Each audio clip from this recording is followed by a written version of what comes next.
Yang kita butuhkan sekarang bukan sekadar ustadz bicara kebenaran, tapi mampu mempertahankan dan membela kebenaran itu.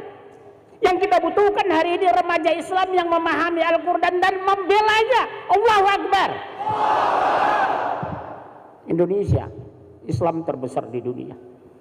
Tapi kalau kita keluar negeri dikatakan, from Indonesian Mister, yes. Oh, kami orang Medan sahabatku.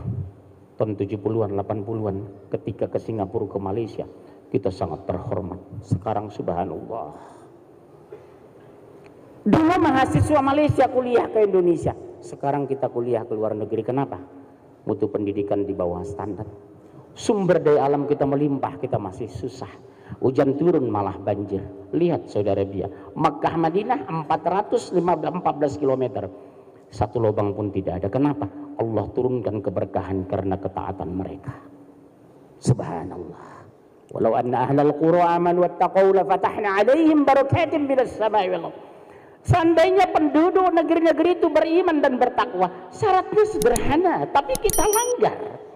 Syaratnya hanya dua, tapi kita tinggalkan. Amanu wattaqau. Apa kata Allah? Pasti kami turunkan keberkahan dari langit, kami keluarkan dari bumi. Pasti. Laut kita terluas di dunia, tapi ikan kita mahal.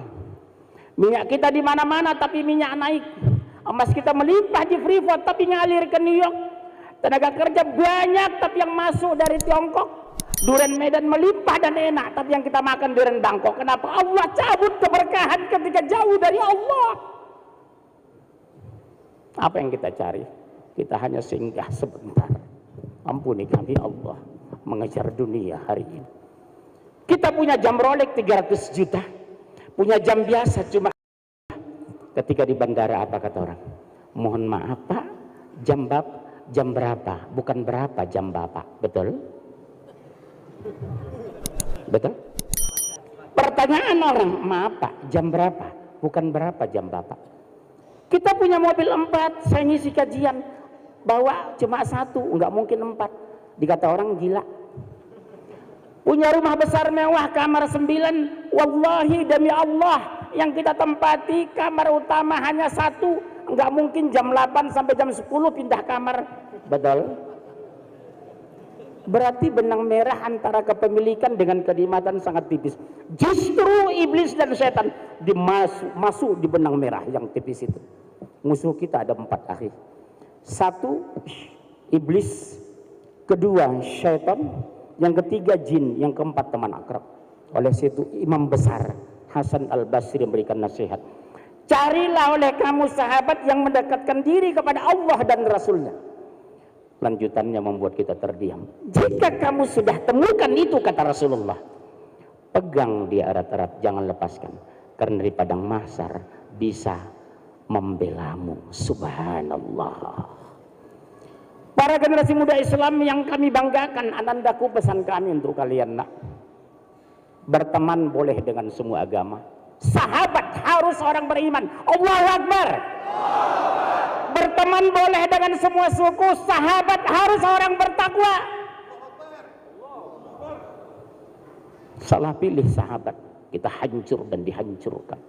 Mereka sudah bikin sekarang konspirasi internasional menghancurkan Islam di dunia. 1, tebar narkoba. Objeknya umat Islam, pengedarnya mereka. Hancur generasi Islam. Apa?